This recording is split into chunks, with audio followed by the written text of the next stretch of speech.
Açılışı yapalım. Zero Bullshit New Grad Program. Early Impact geçen sene ilk kez gerçekleştirdiğimiz bir yeni mezun programıydı. Çok söylemek istediğim şey var. Türkiye'de en çok çalışılmak istenen girişim kategorisinde ikinci olduk. 2021 Early Impact'ten 2022 neler değişti? Aslında 2021'de konuşan arkadaşlarımız yer alacakları proje için ne kadar heyecanlı olduklarından bahsettiler. Verilen sorumlulukların ne kadar büyük olduğundan bahsettiler. Bugün ise aslında daha büyük bir sorumlulukları var çünkü ellerinde canlı yayında olan milyonlarca kullanıcısı olan ürünler var bu arkadaşların. Başarı somutlaştı ve milyonlarca kişiye ulaşacak bir modeli, AI'yi geliştirdik. Bundan bir uygulama çıkardık ve çok başarılı olduğunu gördük. Early Impact yeni mezun programı ile birlikte takıma katılan arkadaşlarımızı gördüğümüzde çok erken yaşta çok büyük sorumlulukları üzerine yükledik Başka bir yerde verilecek sorumluluklar vermiyorlar bize. ve hiçbirisi bir gün bile sorumluluktan kaçmadı. Yüksek sorumluluk ve yüksek kazanç diyebilirim. Kesinlikle yaparken deneyim kazanmak, öğrenmek bambaşka bir şey. nasıl hızlı bir şekilde kendilerini geliştirdiklerini gördüğümüzde de şunu fark ettik. Biz bir şeyleri doğru yapıyoruz. Biz buna Early Impact diyoruz. Yani 24 yaşında Netflix'e yarışan bir app yaptığın zaman aslında bu gerçekten Early Impact'in tam anlamı. Burası tam olarak onun yeri çünkü. O yüzden Early Impact edebiliyor bütün arkadaşlarımız. Sıfırdan bir modeli aldık. Bunu scale edilebilir bir hale getirdik. Yani kullanıcıya yetişemediğimiz zamanlar oldu. Hani bunu yapabildiğimizi gördük. 3 tane çocuk. Geçen seneki cahil cesaretle konuşmak gibi değilmiş tabii yapması ama arkamızdan destek olunca da yapılabiliyormuş gayet. Dünyada çok nadir bir şirkette verilen bir fırsat. Early Impact, biz insanların erken aşamada impact edebilmesini istiyoruz ve Bu yıl Early Impact tamamen yapay zeka alanına odaklanıyor. Codeway'in bu yılki en büyük odağı, hatta 2022-2023'teki en büyük odağı yapay zeka olacak. Aslında yapay zekanın ticarileştirilmesi dediğimiz AI commercialization olacak. Genelde okullarda yapılan çalışmalarda AI çalışma olarak kalıyor. Ben Boğaziçi Bilgisayar Mühendisliği mezunuyum. Bunu bir anda mı söyleyeyim, konuşurken mi söyleyeyim? Benim bölümümden bile her sene 1 ya da 2 tane AI konusunda yetkin insan çıkabiliyor. Ama şu an bizim yaptığımız şey 3 milyon kişiye ulaştı. Yani Genelde ilgilenen insanlar çok teorik bir yerde kalıyor bu işin. Burada AI ile uğraşmanın farkı bence milyonlarca kullanıcıya ulaşacak bir teknoloji yaratmak.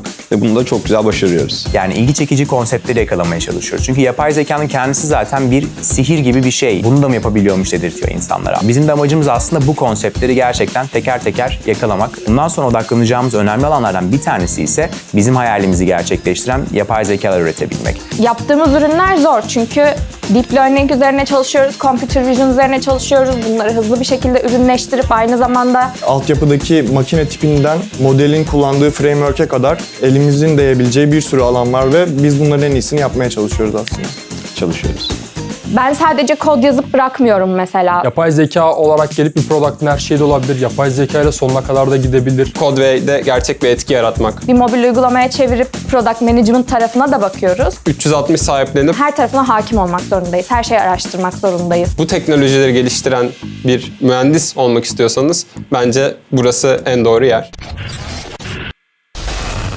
Ben şuna çok inanıyorum. Codeway'in ürünleriyle kültür arasında ciddi bir bağ var. İlgi çekici içerikler yaratabilmek için uzun bir süreçten geçmemiz gerekti. Ve burada algoritma oyunculuğu dediğimiz şeyi keşfettik aslında. Bizim seyircimiz algoritma. Biz kendimizi algoritmaya sevdirmemiz gerekiyor. Ben de bu tarafta prodüksiyon tarafında içerideki content'in üretiminde çalışıyorum. FaceSensor adını verdiğimiz 12 tane arkadaşla çalışıyoruz. Yan taraftaki toplantı odasında FaceSense'in içerikleri çekiliyordu. Bir diğer toplantı odasında ise FaceSense'in datası konuşuluyordu. Aramızda çok güzel bir dinamik var. Onların pazarlamayı öğrendiği, benim ürünün içini öğrendiğim. Teknolojinin hem sanatın bir arada olması hem benim ilgimi çekiyor hem diğer insanların da ilgisini çekeceğini düşünüyorum. Biz bir Codeway Media House neden olmayalım? İleride böyle bir şey olabilir mi dedik. Ama bir yandan da olduk. Şu an FaceSensor'lar diyor ki bunun üniversitelerde ders olarak verilmesi gerekiyor bizce.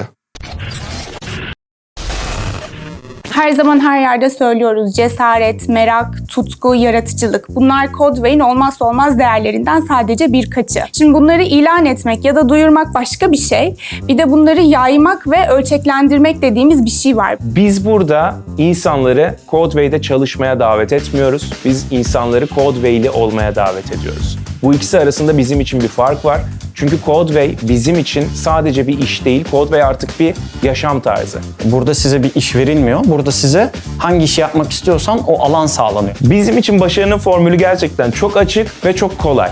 Doğru potansiyeli, doğru karakteri bulmak ve onun kendisi olmasına izin vermek. Ama biz kurumsal bir firma değiliz. Aslında bu başvuran kişiler çok daha farklı bir süreçten geçti. Ondan da çok güzel deneyim yaşadığını düşünüyorum. Orada da hani Early Impact'le gelenlerin birçoğu AI üzerine, ML üzerine çalışıyorlar şu an. Bizim amacımız aslında yeni insanları buraya alırken biz onlara destek sağlayalım ve kaynak sağlayalım değil. Bu zaten var. Yapmamız gereken bir şey. Bunun çok bilincindeyiz ama o insanlar da yeni mezun da olsa, çok genç de olsa, sektöre daha ilk kez giriyor olsa da onlardan çok şey öğreneceğimizi biliyoruz. Bunun çok büyük bir katkısı var bence. Özellikle yeni mezunlar için bulunmaz bir nimet. Çünkü maalesef hevesli bir şeyler yapmak isteyen yeni mezunlara özellikle kurumsal şirketler ayak işiyle iş öğreteyim diyerek böyle ufak ufak işleri aradan çıkarttırmak için işler yapıyorlar.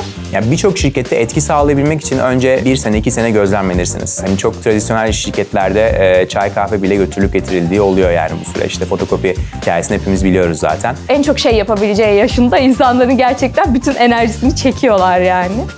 Sıradan bir çalışan yolculuğu beklemiyor. Burada herkesi bir girişimci yolculuğu bekliyor. Dolayısıyla buraya gelen her insan kendi alanında oldukça yaratıcı, oldukça yeni işler çıkarabilen, aklı açık, algıları açık, ufku geniş, en önemlisi girişim motivasyonuna sahip insanlar. Çok kısa bir sürede tecrübe açığı kapatılabiliyor ama merak hiçbir zaman yoktan yaratılamıyor.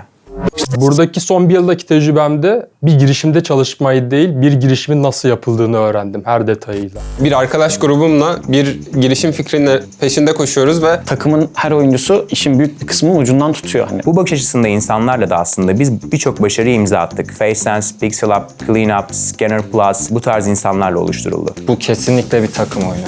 Kesinlikle bir ekip işi, yürek işi. Böyle bir ekibi olmayan hiçbir şirket aslında bu alana girmemeli. Çünkü En sevdiğim kısmı bu olabilir. her baba yiğidin harcı değil. Milyonlarca user'a ulaşmanın verdiği hazzı, yolculuğu her 3-4 ayda bir app'imiz yaşıyor ve buna birebir şahit oluyorsunuz. Bu projelerin içerisinde oluyorsunuz. ya bu motive ediyorsa cidden gelsinler. Eğer siz de böyle bir başarının altına imza atmak istiyorsanız, buna gözünüz kesiyorsa o zaman bu programa başvurmalısınız.